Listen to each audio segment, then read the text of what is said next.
감사합니다. 오늘은 마가의 믿음의 거장 시리즈 12번째가 되겠습니다. 마가복음 14장 51절로 52절에 보니까 한 청년이 벗은 몸에 배 홑이불을 두르고 예수를 따라가다가 무리에게 잡히매 배 홑이불을 버리고 벗은 몸으로 도망하니라. 참 재미있는 그런 구절이죠. 예수님이 이제 마지막 십자가를 향해 가실 때 예수님이 붙잡혔어요. 예수님이 붙잡히는 모습을 보고서는 많은 사람들이, 특별히 제자들이, 같이 있었던 생사고라를 같이 했던 제자들이 다 도망을 갔습니다. 이때 한 청년이 벗은 몸으로 도망을 갔다. 그는 분명히 예수를 따르는 자였습니다. 무슨 일인지는 모르지만은 벗은 몸에 배 홑이불을 두르고 예수를 따라가다가 붙잡혀가지고 죽을지도 모르니까 그냥 그 배 홑이불을 벗어버리고 맨몸으로, 알몸으로 도망을 갔다. 이렇게 기록이 되어 있습니다. 학자들은 이것을 보고선 이것은 마가 자신의 이야기다. 마가복음에 나와 있는 거거든요. 마가 자신의 이야기를 지금 쓴 것이다. 이렇게 얘기를 합니다. 마가는 예수님을 따르다가 어려움에 봉착하게 되니까 벗은 몸으로 도망갔던 이 참 민망한 이야기를 자기 복음서에 기록해내고 있습니다.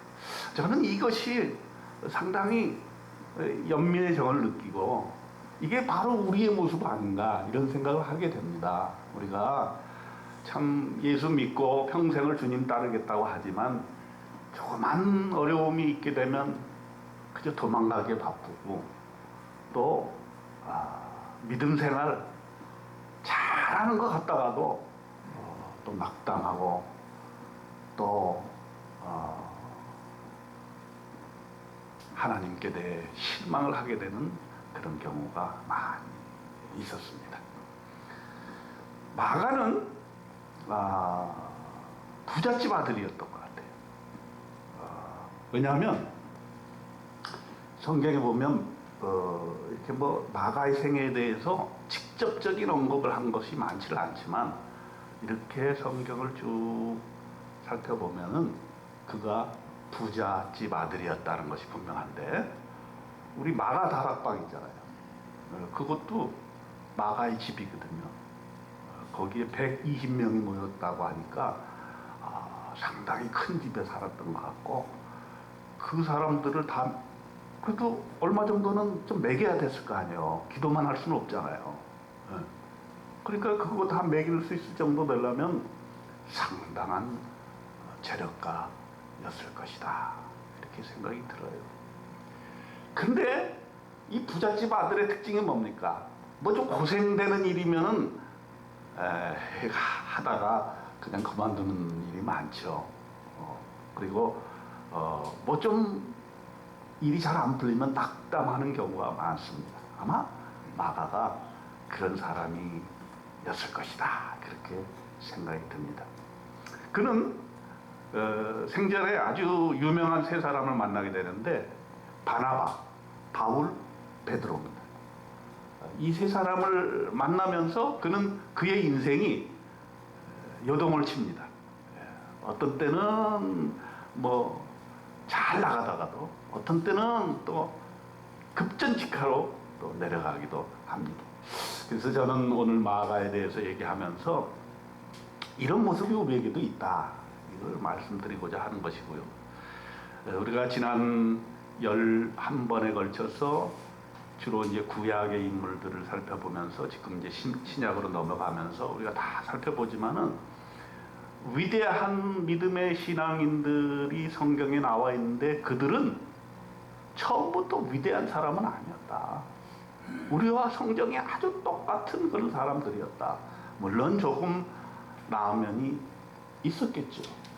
그렇지만 이렇게 살펴보면 우리처럼 연약하고 우리처럼 원망하기 잘하고 우리처럼 조금 잘 되면 날 듯이 기뻐하고 조금 못 되면 낙담하여 슬퍼하는 그런 인간에 지나지 않았고, 이런 상황에서 우리는 이들의 모습을 보면서 어떤 점은 본받고 어떤 점은 좀 피해가야 될지를 우리는 이 믿음의 거장 시리즈를 말씀을 통해서 살펴보고자 하는 것입니다.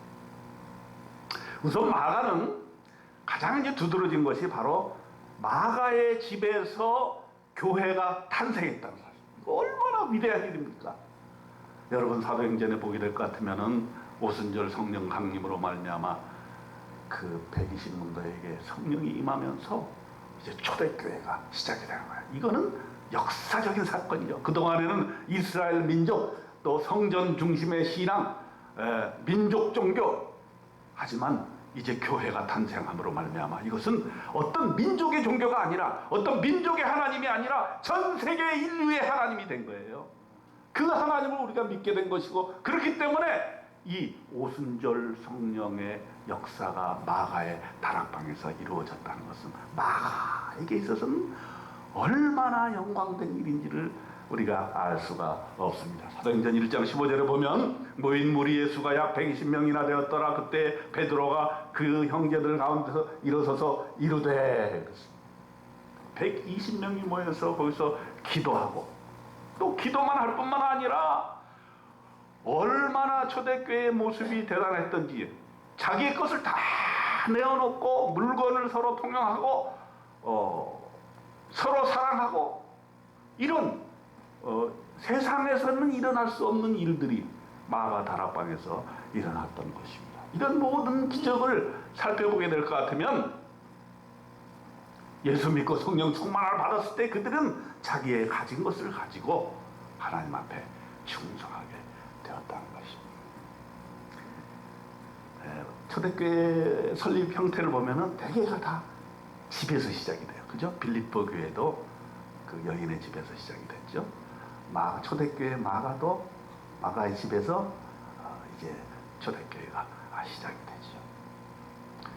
그래서 우리는 이 마가가 예수님 살아생전에 자기가 벗은 몸으로 도망했던 이 사실을 항상 마음속에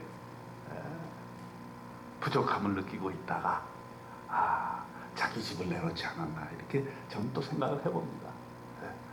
우리가 예수님 돌아가시고 나서 이제 많은 사람들이 낙담하고 슬퍼하고 외로워하고 했을 때, 아니다, 우리 집에 넓은 공간이 있으니까 모여서 기도하고 하나님께 예배드리자 라는 거 마가 허락 없이 되겠습니까?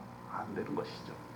그렇기 때문에 우리가 사역을 할 때 다 이렇게 자기의 가지고 있는 것을 통해서 하나님께서는 그 일을 시작하시고 교회를 시작하신다는 사실을 분명히 알아야 돼요. 우리가 무슨 하나님의 일을 한다 했을 때 무슨 거창한 것을 하나님께서 주셔가지고 그것을 가지고 일을 한다고 생각하면 안 되는 것이죠. 지금 나에게 있는 것으로 일이 시작이 되는 거예요. 여러분, 우리가 제가 여인들에 대해서 예수님의 여제자들을 보게 될 것 같으면 그 제자들이 다 자기의 가진 것으로 주님을 섬겼고 제자들을 섬겼다는 것을 제가 강조했죠. 특별하게 자기에게 없는 것을 가지고 하나님의 일을 하겠다 생각하면 안 되는 거예요. 이미 하나님께서는 나에게 주셨고 그 주신 것을 가지고 일을 해야 된다. 여러분 이렇게 생각하시는 바는데, 분명히 저는 믿습니다. 여러분에게 하나님께서 주신 것이 너무너무 많다. 그것을 저는 보고 있다. 내 눈에도 보이는데 하나님은 얼마나 더 잘 보이시겠습니까? 그런데 우리 인간의 문제는 뭐냐면 나는 그걸 못 본다는 거예요. 이상하지 않아요? 하나님은 나에게 놀라운 것을 주셨고, 나는 제3의 입장에서 이렇게 보면은 또 그분을 위해서 새벽에 이렇게 기도하다 보면 참 그분이 가진 재능, 달란트, 인격, 성격 이런 것을 통해 봤을 때 정말 큰 일을 할 수 있는 분임에도 불구하고 그걸 자기가 가지고 있는 걸 모르는 경우가 대부분. 여러분, 마가를 통해서 우리가 배울 수 있는 것은 내가 가지고 있는 것의 귀중함을 깨달으시길 주님의 이름을 축원드립니다. 하나님이 이미 주셨다는 것을 인정하시기를 바랍니다. 우리가 어제 그 한부모의 달력 사진 촬영했잖아요. 7년 동안 했어요. 그거 쉽지 않은 일이에요. 쉽지 않은 일. 그래서 우리 김광영 작가한테 제가 어제 또 굉장히 감동을 많이 했어요. 제가 58 개띠 동갑이에요. 근데 한 6자가 넘어가니까 체력이 많이 소진이 돼요. 옛날에는 막 사역을 해도 별 이렇게 어려움이 없었는데 어제 이렇게 우리 김광영 작가를 보니까 많이 지쳐 계시더라고요. 그래서 점심 먹고 차에 가서 좀 쉬고 오세요 이렇게 얘기를 했습니다만은 그런데도 기쁨으로 이렇게 해주신 걸 보고 또 어째 이윤희 씨 같은 경우는 막 옷을 한 10몇 개를 가져와가지고 그냥 갈아입는데도 그거 하나 불평하지 않으시고 그래 또 갈아입는 동안 다른 분들 사진 찍어주고 또 날개 뭐 하늘하늘한 옷을 입고 하면 또 촬영하고 그런 모습을 보니까 우선 거기에 참여하는 분들도 한 7년 되다 보니까 다 전문가가 돼서 전부 모델이야 전부. 내가 보기에는 전부 모델들이에요. 제가 예전에 우리 한부모의 사진 촬영을 하면서 제가 그런 기도가 있었거든요. 뭐냐면 우리 한부모 회원들 너무나 아름다우신데 좀 모델 워킹 같은 거 한번 해보면 좋겠다. 그런 얘기를 했던 적이 있어요. 여러분 혹시 기억나실런지 몰라요. 그런데 보면은 모델 되고도 남으실 분들이 많아. 어제 보니까 다 그러신 분들. 할 겁니다. 지난번에도 했었어요. 달력 나와가지고. 그래서 저는 이제 오늘 이 설교 포인트와 같이 얘기를 하려면은 김광영 작가님이 그 사진 찍는 그 예술적인 감각과 재능이 있으시잖아요. 그걸로 선교를 하시잖아요. 물론 자기 사업이 있으시고 돈도 벌어야 되고 얼마나 할 일이 많아요. 근데 그걸로 하시는데 이건 한 번 하고 끝내는 흉내내는 게 아니거든요. 이게 내가 볼 때는 쉬운 일이 아니거든요. 그렇다고 뭐 그거 한다고 뭐 누가 돈을 바가지로 갖다 줍니까? 다 도움을 받아야 될 사람들이잖아요. 근데 그 일을 꾸준히 하신단 말이에요. 근데 마가가 지금 자기 자신의 약점을 생각하고 있는 게 바로 그 점이야. 마가는 부잣집 아주 대우받던 자녀였고 가진 게 많은 사람이었어요. 그렇지만 그의 약점이 뭐냐면 뭘 하다가 어려우면 그냥 그만두는 거야. 보세요. 이 마가가 성교 현장을 이제 뛰쳐들었어요. 은혜를 받았으니 뭔가를 해야 될 거 아니야. 야, 돈도 있겠다. 이제 하나님을 위해서 내가 일 좀 해야 되겠다 해서는 1차 성교 여행을 따라 나간 거야. 바울과 바나바가 안디옥 교회가 파송을 해가지고 이제 교회를 설립해라. 나갔는데 마가가 따라 나선 거야. 나도 좀 하겠습니다. 내가 이 받은 바 이 신앙, 이 믿음을 어떻게 해야 되겠습니까? 내가 이거 같이 안 할 수가 없는데 나는 별로 내가 예수님의 직제자도 아니고 내가 뭐 이렇게 훈련받은 사람도 아니니까 그저 수행원으로 따라가겠습니다 해가지고 따라갑니다. 여기 사도행전 13장 2절로 4절에 보면 주를 섬겨 금식할 때 성령이 이르시되 내가 불러 시키는 일을 위하여 바나바와 사울을 따로 세우라 하시니 이에 금식하며 기도하고 두 사람에게 안수하여 보내니라. 두 사람이 성령의 보내심을 받아 실루기아에 내려가서 거기서 배 타고 구브로로 가서 살라미에 이르러 하나님의 말씀을 유대인의 여러 회당에게 전할세. 요한을 수행원으로 두었더라. 이 요한은 마가 요한을 말하는 거예요. 마가 요한을 수행원으로 두었더라. 그래서 마가는 유명한 그 초대교회 지도자들을 수행해가지고 아마도 통역 역할을 했던 것 같아요. 마가복음 헬라어로 쓰여졌잖아요. 그러니까 언어에 탁월했던 것 같아요. 부잣집이니까 공부 좀 했겠죠. 그러니까 헬라어도 잘하고. 그런데 문제가 있었어. 1차 선교여행을 딱 떠나고 배 타고 강의 위협과 도적의 위협과 뭐 이런 것들을 겪다 보니까 그거를 수행할 수가 없었던 거예요. 낙담이 됐던 거예요. 야, 이 선교 아무나 하는 게 아니구나.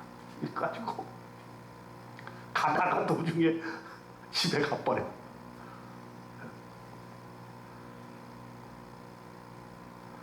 그리고 이 바나바나 바울의 입장에서는 뭐가 됩니까? 특히 바나바는 마가가 이 조카 친인척이란 말이야.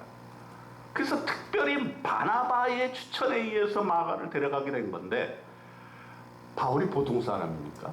바울이요, 아주 강한 사람입니다. 성령이 충만해가지고 아주 온유한 사람이 아니야. 바울은 아주 강한 사람. 그러니까 마가가 도망가는 것을 보고서는 앞으로는 절대로 마가는 이 선교 여행에 끼우지 말아요. 마가 때문에 바나바와 바울이 큰 다툼이라. 바나바는 마가라 하는 요한도 데리고 가자 하나, 바울은 밤빌리아에서 자기를 떠나 함께 일하러 가지 아니한 자를 데리고 가는 것이 옳지 않다 하여 서로 심히 다투어 피차 갈라서니, 싸워서 갈라서게 되는 거예요. 바나바는 마가를 데리고 배 타고 구브로로 가고, 바울은 신라를 택한 후에 형제들에게 주의 은혜의 부탁함을 받고 떠나게 되었다. 사도행전 15장 37절 39절에 분명하게 기록이 되어 있습니다. 여러분, 선교하면은 전부 다 서로 사랑하고 은혜롭고 막 이러고 막 서로 친하게 지낼 것 같죠? 선교사님들 얘기 들어보면 안 그래. 아이고, 선교사님들 선교 현장에서 무지하게 싸운대요. 사실 우리들한테 덕이 되는 건 아니지만 그게 현실인 것이에요. 왜 그럴까요? 다 성격이 다르기 때문이에요. 성격도 다르고 인격도 다르고 성향도 다르고 자기가 목표하는 바가 달라. 나는 땅 끝까지 이르는 내 증인이라 하고서는 나는 그냥 원주민을 데려가겠다.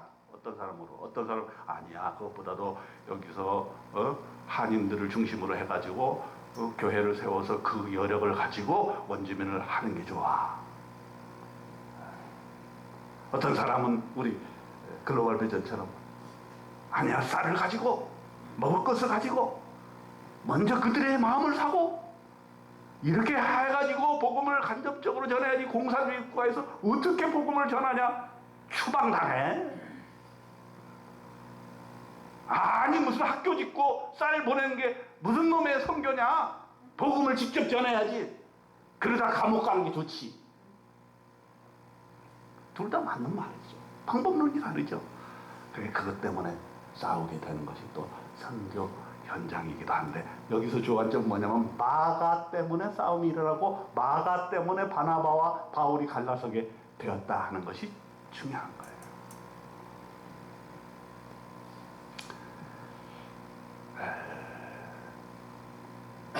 마가의 약점이죠, 그게. 한 번 선교를 시작했으면 끝까지 가야 되는데 끝까지 가는 건 쉽지 않습니다. 여러분, 그렇잖아요. 신앙생활도요, 한 번 내가 예수 믿기로 작정했다 하면 끝까지 죽을 때까지, 하늘나라 갈 때까지 가야 되는데 어디 모든 성도가 그렇습니까? 가다가 낙담하고, 가다가 교회 안 나오게 되고, 가다가 신앙을 저버리게 되고, 가다가 심지어는 다른 종교에 가서 우상에 빠지기도 하고, 이렇게 되는 게 우리 인간의 현실인 것이죠. 우리는 지치고 연약하고 한계에 부딪혔을 때 하나님이 누군가를 보내셔서 그를 지켜주시도록 해야 되는데, 마가에게서는 바나바가 그 역할을 해줬어요. 내 조카를 버릴 수 없다는 거예요. 그런 면에서 마가는 행복한 사람. 바나바는 바울과 비교할 때 온유한 사람이었어요. 바나바에 대해서 성경에 나오는 것을 이렇게 보게 될 것 같으면은, 그는 온유하고 바울과는 전혀 다른 성향의 그런 사람이었어요. 그래서 마가가 그렇게 도중에 가다가 낙담하고 집에 돌아가서 집에 집거하고 있을 때 그는 다시금 마가를 데리고 괜찮다, 격려해주고, 너도 할 수 있다, 내가 도와줄게, 나와 함께 하자 해가지고 바울과 결별하는 그러한 용기 있는 결단도 내리면서 마가를 택했던 사람이 바로 바나바였다. 그럼 바나바 같은 친구를 둬야 돼, 옆에다가. 내가 낙담하고 내가 어렵고 내가 힘들어할 때 옆에서 누군가는 잡아줘야 되는데 그런 역할을 바나바가 해주는데, 여러분이 바나바 같은 친구도 둬야 되지만 내가 바나바 같은 사람이 돼야 돼. 누가 옆에서 지금 어려움을 당하고 있고 낙담하고 있고 교회를 멀리하고 있고 신앙생활을 힘들어하고 있다고 했을 때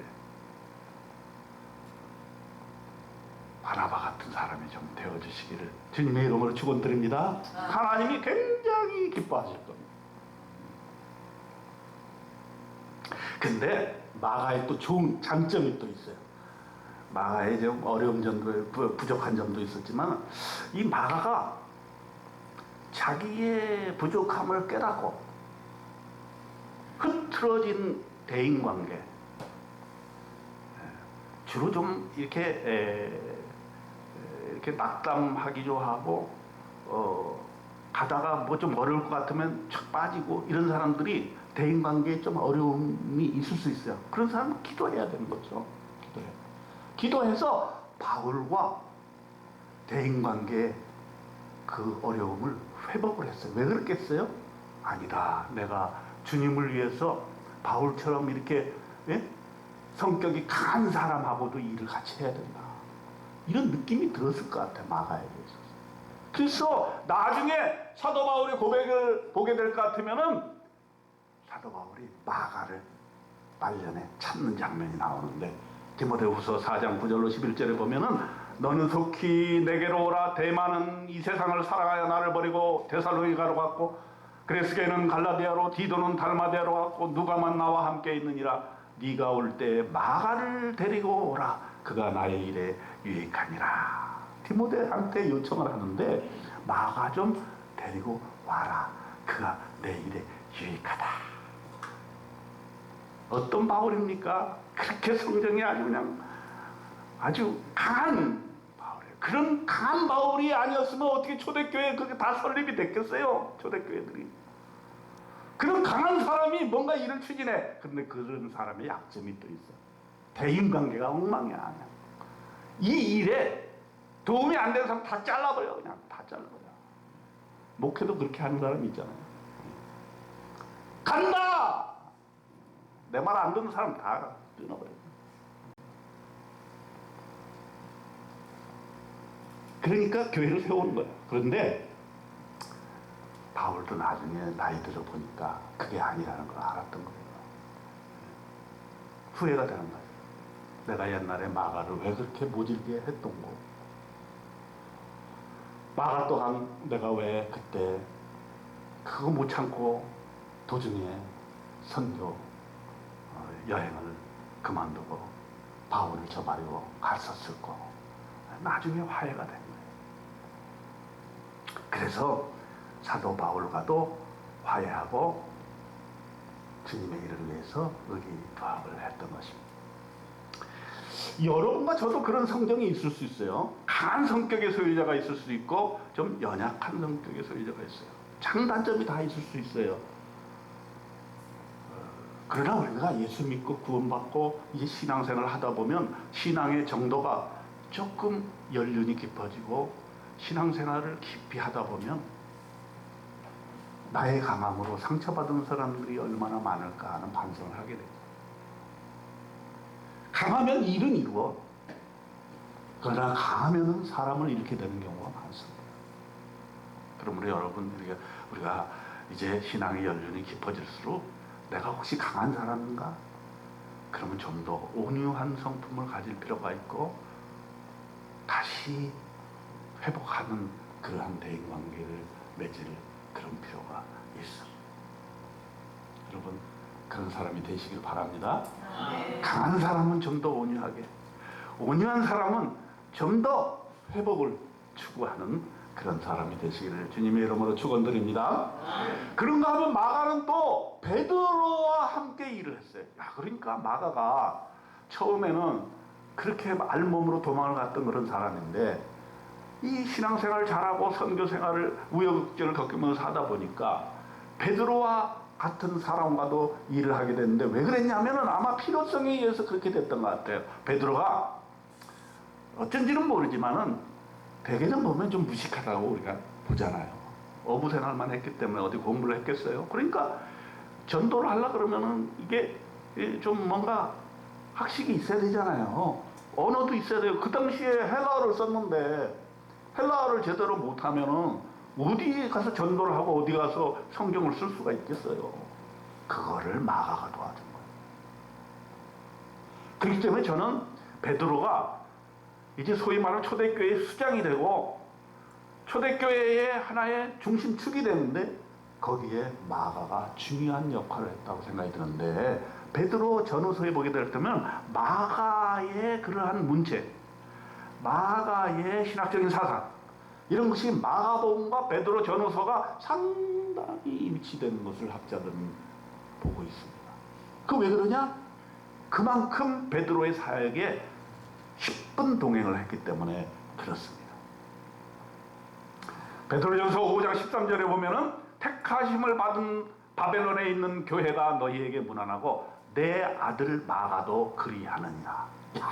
내 아들 마가로까지 얘기를 할 정도가 된 거야. 네. 바울은 내게 유익하다. 베드로는 내 아들이다. 그러니 얼마나 마가가 참 하나님의 사역에 귀중한 존재가 되었던가를 알 수가 있는데 여러분 여기서도 우리가 배울 점이 있어요. 여러분 우리가 하나님의 일을 하는데 내가 모든 일을 다 할 수 없는 거 여러분 아시죠? 내가 모든 일을 다 하려고 그러면 지쳐. 그리고 능력도 없어. 예를 들어서 제가 어제 같은 경우에 제가 무슨 사진을 찍겠다 이렇게 나서면 여러분들이 좋아하겠어요? 김광영 작가가 나서는데 나는 가서 수종을 들어야 되잖아요. 좀 먹을 것도 타주고 차도 타주고 설치하는 거 도와주고 이게 내 역할이지. 거기서 내가 사진 찍겠다고 이렇게 하면 되겠어요? 안 되는 거예요. 그렇기 때문에 그 일을 할 수 있는 사람을 도와주는 것도 굉장히 중요한 일이에요. 여러분 우리는 어떤 일을 할 때 내가 나서가지고 뭘 해야 된다고만 생각을 하는데 그렇지 않아요. 하나님의 일은 옆에서 도와주는 사람으로 인해서 완성이 되는 경우를 저는 많이 봅니다. 물론 앞에 나서는 사람이 이름도 막 올라가고 명성도 생기고 대단히 유명해지요. 그래서 우리는 다 앞장서려고만 하는데 그게 아니야. 그래서 제가 항상 설교할 때도 그런 얘기를 많이 하죠. 리더십도 중요하지만 팔로우십은 더 중요하다. 누구나 다 리더가 되려고 하는 거예요. 그러나 그것을 뒷받침해주는 그 사람이 중요하다 이런 말이에요.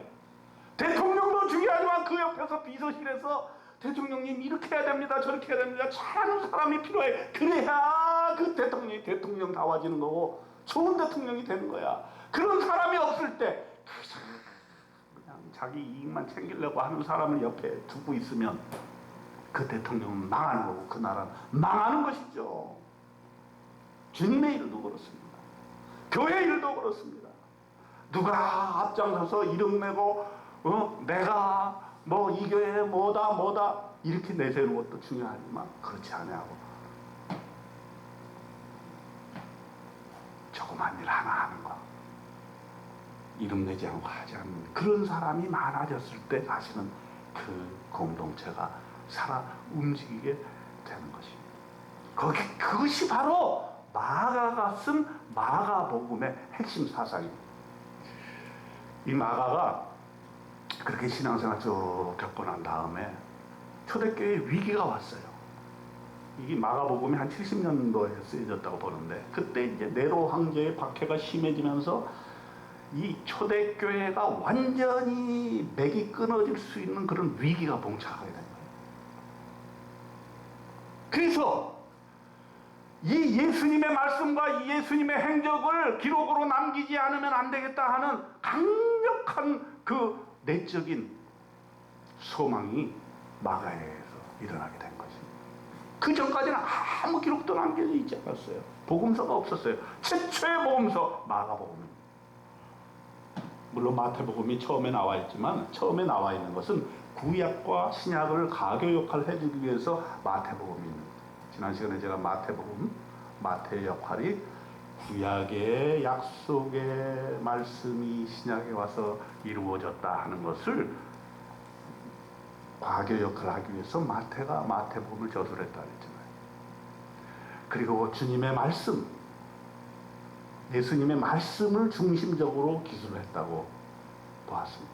그런데 마가는 예수님의 말씀도 중요하지만 그 말씀을 어떻게 실천할 것인가, 행동, 삶, 여기에 관심이 있는 것이고 그 행동과 삶의 핵심을 뭐라고 보냐면 섬김이라고 봤던 것이죠. 그래서 마가복음 8장 34절에 보면 무리와 제자들을 불러 이르시되 누구든지 나를 따라오려거든 자기를 부인하고 자기 십자가를 지고 나를 따를 것이니라 그랬습니다. 믿음은 예수님처럼 자기를 부인하는 것이고 섬기는 것이다 하는 것이죠. 제자들이 예수님 좌우편에 앉게 해주세요 이렇게 이제 얘기를 하니까 예수님이 막 나무랬잖아요. 그리고 나머지 12 제자가 그 얘기를 듣고서 막 거기서도 싸움이 일어났어요. 12명의 제자 중에서 누가 예수님의 우편에 서느냐, 누가 예수님의 좌편에 서느냐, 누가 측근이 되느냐, 이거 가지고 싸웠던 거예요. 그런 모습을 보고서는 예수님이 야야야, 내가 온 것, 인자가 온 것은 섬김을 받으려 함이 아니라 도리어 섬기려 하고 자기 목숨을 많은 사람의 대속물로 주려 함이니라. 예수 믿는다는 것은 내가 남보다 높아지는 것을 의미하는 것이 아니고, 예수 믿는다는 것은 남을 지배하는 위치에 있는 것이 아니고 오히려 남을 섬기는 것이 바로 예수 믿는 목적이니라. 이것을 마가는 얘기하고 싶었던 거예요. 그래서 이제는 우리는 섬겨야 된다. 예수님은 우리를 섬기신 분이시다. 그걸 강조한 거예요. 마태는 뭐라 그랬냐면 왕으로 오신 예수님. 왜 그걸 얘기를 하지 않을 수 없냐면 유대인들에 대해서 얘기하기 때문에 유대인들에게 있어서는 메시아가 오느냐 마느냐, 누가 메시아냐, 이게 중요하기 때문에 예수님이 왕이다, 메시아다, 이걸 강조한 것이고, 마가는 지금 온 초대교회 신자들이 멸망할 수밖에 없는 그런 위기의 상황에 처해졌을 때 섬겨야 된다. 서로 섬기자. 그것이 바로 우리의 신앙을 지속 가능성 있게 만들어 주시는 것이다. 이렇게 얘기를 하고, 예수님께서 그렇게 말씀하신 것을 귀담아 듣고 그것을 잘 옮겼던 것입니다. 마가는 섬기는 삶을 사신 예수님의 삶에 초점을 맞춤으로써 우리 신앙인들이 높아지려고 하지 말고 세상을 섬기도록 이끌어주는 귀중한 역할을 했던 것입니다. 오늘의 메시지를 마감을 하겠습니다. 마가는 우리처럼 연약한 인간의 모습을 보여주고 있습니다. 인내하지 못하고 지속 가능성이 없는 우리의 신앙의 모습을 여과 없이 보여주었습니다. 그러나 마가는 포기하지 아니하고 다시금 일어섰습니다. 그리고 끝까지, 죽을 때까지 주님의 사역을 성취하기 위해서 노력했습니다. 돌이켜보면 마가의 다락방에서 교회는 시작이 되었고, 바나바의 사역을 일으켰고, 바울의 사역에 유익을 끼쳤고, 베드로와 함께하면서 아들로 칭함을 받을 정도로 베드로의 사역에 큰 족적을 남겨주었던 것입니다. 뿐만 아니라 마가복음을 처음으로 집필함으로써 초대교회 신자들이 어렵고 힘들었을 때 주님의 말씀과 삶과 행동을 기록해 놓음으로써 우리의 신앙이 지속 가능할 수 있게, 그래서 오늘날까지 우리가 마가복음을 읽으면서 주님의 생생한 모습을 지켜볼 수 있도록 그렇게 마가복음을 집필한 위대한 신앙의 족적을 남겼던 것입니다. 여러분, 우리는 마가같이 연약한 사람들이지만 우리의 가진 것을 귀하게 여기고 어려울 때마다 다시 한번 하나님께서 우리에게 주신 달란트를 생각해 가면서 어떻게 하면 주님을 위해서 일할 수 있을까? 어떻게 하면 다른 사람을 잘 섬길 수 있을까를 생각하면서 우리의 믿음의 그런 족적을 잘 남겨가시는 저와 여러분 되시기를 주님의 이름으로 축원드립니다. 기도합니다. 하나님 아버지, 우리는 연약하고 흔들리고 환경에 쓰러질 수밖에 없는 때가 많습니다. 그러나 하나님께서 도와주심으로 말미암아 다시금 일어서고 교회에 초석을 놓는 그런 신앙인이 되고 싶습니다. 마가처럼 인생의 마지막까지 유용한 그리스도인이 되고 예수님의 행동과 삶을 닮아서 사람들을 잘 섬기는 신앙이 되도록 하나님 축복하여 주시옵소서. 우리 주님 예수 그리스도 이름으로 간절히 기도드리옵나이다. 아멘. 우리 파송 찬양 다 같이 일어서서 430장 부르신 다음에 이강선 목사님 축도해 주시겠습니다.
아버지, 마가와 같이 연약한 저희들을 도와주시옵소서.